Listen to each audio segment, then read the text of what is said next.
Ciao ragazzi, qui Marchettino e oggi esploriamo questo paradiso chiamato Puglia.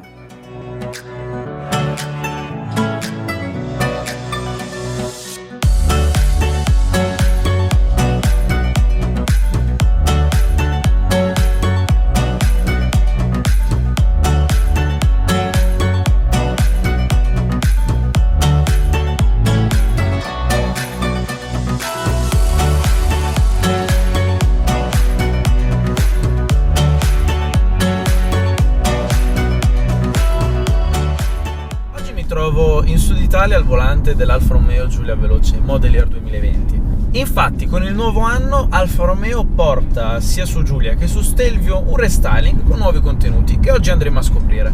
Come voi sapete, Giulia e Stelvio sono due modelli molto importanti per l'azienda perché con il rilancio voluto da Marchionne l'azienda ha voluto portare in commercio una berlina e un SUV che si distinguesse dalle tanti concorrenti, puntando specialmente sul fattore divertimento e sulla dinamica di guida. E direi che sotto questo punto di vista ci sono riusciti molto bene, perché la stampa di tutto il mondo ha elogiato le qualità dinamiche di queste due macchine. E non sto parlando solo delle versioni quadrifoglio, ma il bello è che sia su Giulia che su Stelvio, anche comprando la versione con il motore più tranquillo, si riesce a trovare il fattore divertimento. Perché? Perché semplicemente queste macchine sono state progettate con delle ottime caratteristiche dinamiche. Abbiamo una distribuzione dei pesi 50-50, un ottimo telaio, diversi accorgimenti meccanici che la rendono superiore alle concorrenti tedesche. Quindi possiamo dire che Alfa Romeo ha investito veramente tanto sotto questo punto di vista. Però, c'è un però. Le critiche non sono mancate, perché se da un lato queste sono macchine favolose e veramente appaganti da guidare, forse Alfa Romeo si è lasciata un po' indietro per quanto riguarda i contenuti e anche un pochino la qualità costruttiva rispetto alla concorrenza tedesca. Ho già provato Giulia e Stelvio pre-restyling, qualità e assemblaggio di materiali non è allo stesso livello delle tedesche, però lo trovo buono. E con il restyling Model Year 2020 Alfa Romeo ha voluto ascoltare queste critiche per colmare questi difetti e per rimettersi in linea con la concorrenza. Quella che sto guidando è appunto la Giulia Veloce 2020. Esteticamente parlando cambia poco all'esterno, in gamma sono stati aggiunti dei nuovi cerchi, così come dei nuovi colori che rievocano dei colori storici del passato. Questa che sto guidando è la versione diesel, infatti davanti abbiamo un 2002 turbo diesel da 210 cavalli e 470 Nm di coppia, disponibili già a 1750 giri. Questa qui è l'allestimento T. Forse ad un primo sguardo potete pensare che è una quadrifoglio, invece no. Infatti qui abbiamo un po' di accorgimenti che la rendono veramente minacciosa sta Veloce, come appunto lo spoilerino in carbonio e tanti altri componenti in carbonio che vengono risaltati molto bene grazie a questa vernice bianco perla che sotto il sole della Puglia fa risaltare ancora di più le linee di questa macchina. Come vi ho detto, Alfa Romeo ha puntato tanto sul piacere di guida, infatti dal manettino spostiamoci dalla modalità N, cioè Natural, alla modalità Dynamic. Ok, la colonna sonora non è quella della quadrifoglio, però questo motore spinge bene. Un ottimo tiro, e poi grazie a questo cambio automatico ZF a 8 rapporti, ogni scalata, inserimento di marcia è veramente fulmineo. Anche la frenata è uno scherzo. E proprio di questo sto parlando, non c'è bisogno di spendere fior di quattrini e comprare la quadrifoglio per divertirsi. In realtà se i soldi li avete io ve lo consiglio vivamente. Però anche una via di mezzo, cioè la Veloce, riesce ad essere una macchina estremamente appagante e divertente su strada. Questa qui è la versione Q4, qui abbiamo una trazione integrale che praticamente tiene sta macchina incollata all'asfalto.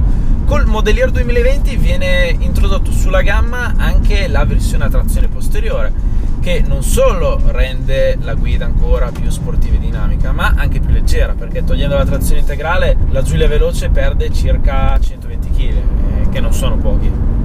Anche la Stelvio aggiunge in gamma la versione veloce, però rimane Q4. Io trovo molto nobile da parte di Alfa Romeo mettere al primo posto il piacere di guida, perché purtroppo oggigiorno tante case automobilistiche hanno perso questo focus, rendendo le macchine sempre più asettiche, senza più una storia e un'anima.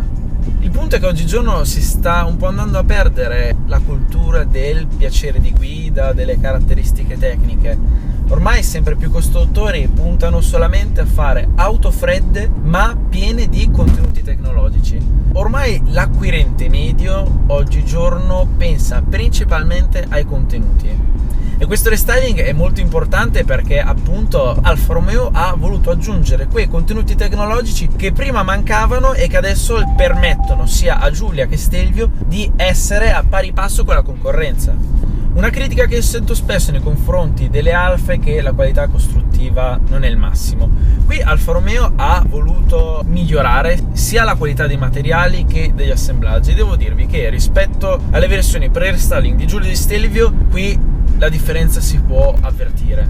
I materiali sono decisamente più premium, andando a toccare tutti gli interni non sentiamo strani scricchioli o pezzi che ci rimangono in mano, quindi trovo molto positivo questo cambiamento perché si può avvertire. Poi la console centrale è stata ridisegnata, è stato aggiunto un altro vano portaoggetti, è stata cambiata la manopola per comandare il sistema di infotainment, è stata ridisegnata la leva del cambio rivestendola in pelle, poi è stato aggiunto il vano di alloggiamento per la chiave. Molto interessante anche il vano di alloggiamento per il telefono con ricarica wireless.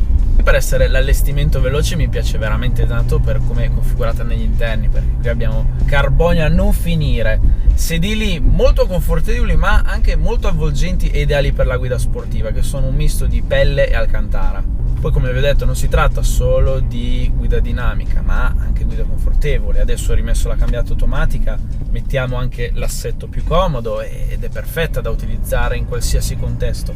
Inoltre col Model Year 2020 ha voluto migliorare anche l'insonorizzazione degli interni. Infatti il motore non lo trovo rumoroso, così come il rotolamento dei pneumatici. Andando a velocità tranquilla con un minimo di musica non sentiamo rumori esterni.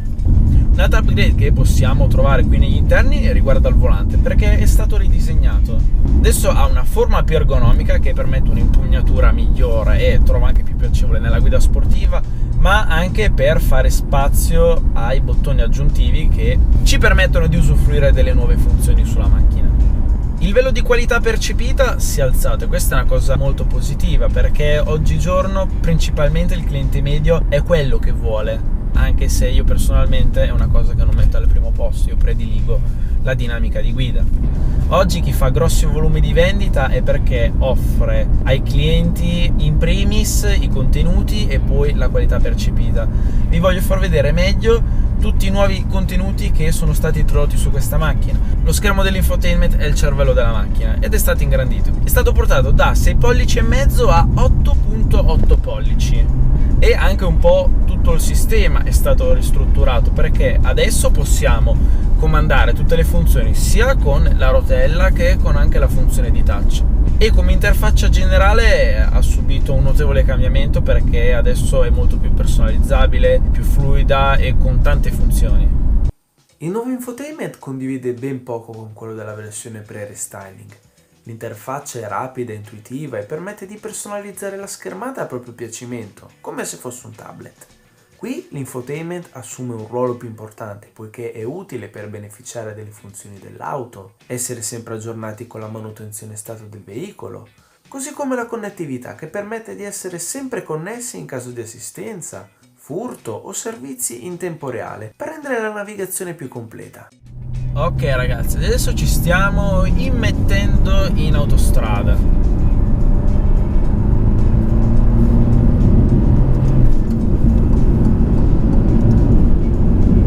Ottava marcia. Motore devo dire che ha un ottimo tiro, un'ottima ripresa. Nel complesso, come vi ho detto, dal punto di vista dinamico è una macchina che mi piace molto. Ma adesso che abbiamo più strada libera, vi voglio parlare un po' di più dei contenuti che Alfa Romeo ha introdotto con questo aggiornamento. Bosch è stato un partner molto importante per Alfa Romeo per fare questo restyling, perché praticamente i contenuti principali di questo aggiornamento sono proprio a livello di elettronica. Tecnici di Bosch mi hanno detto che sono stati dietro a questo restyling styling per circa 1 anno e mezzo. E che cosa hanno portato?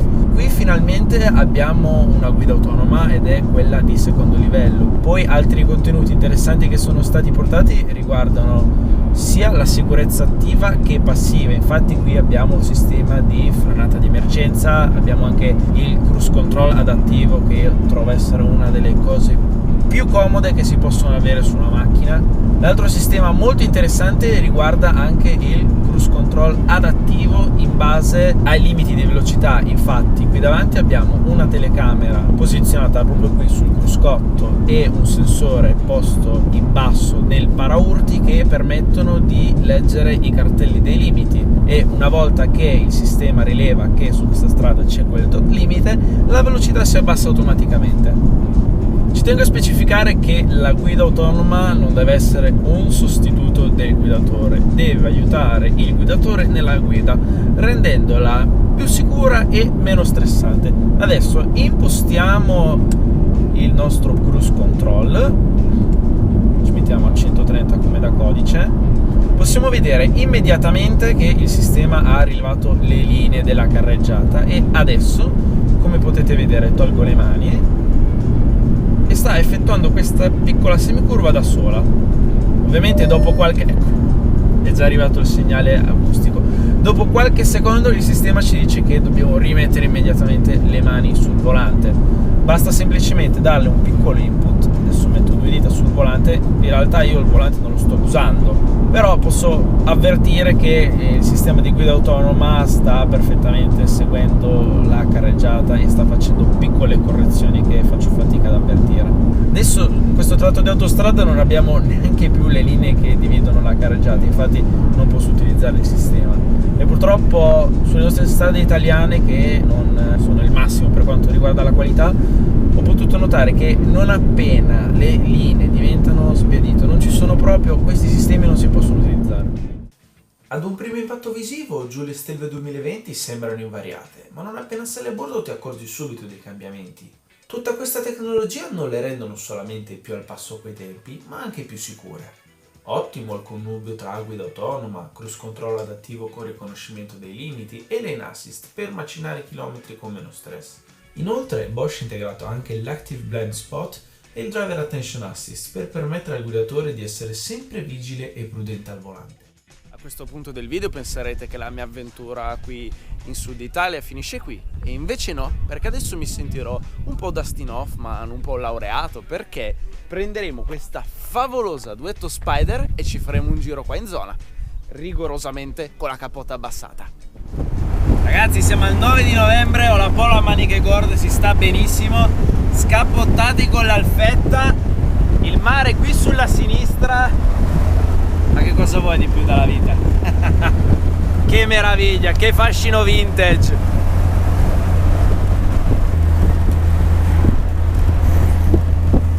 Come potete vedere qui non c'è la cintura di sicurezza, non c'è ABS, non c'è controllo di trazione. Diciamo che negli anni 60 gli standard erano leggermente diversi da quelli di oggi.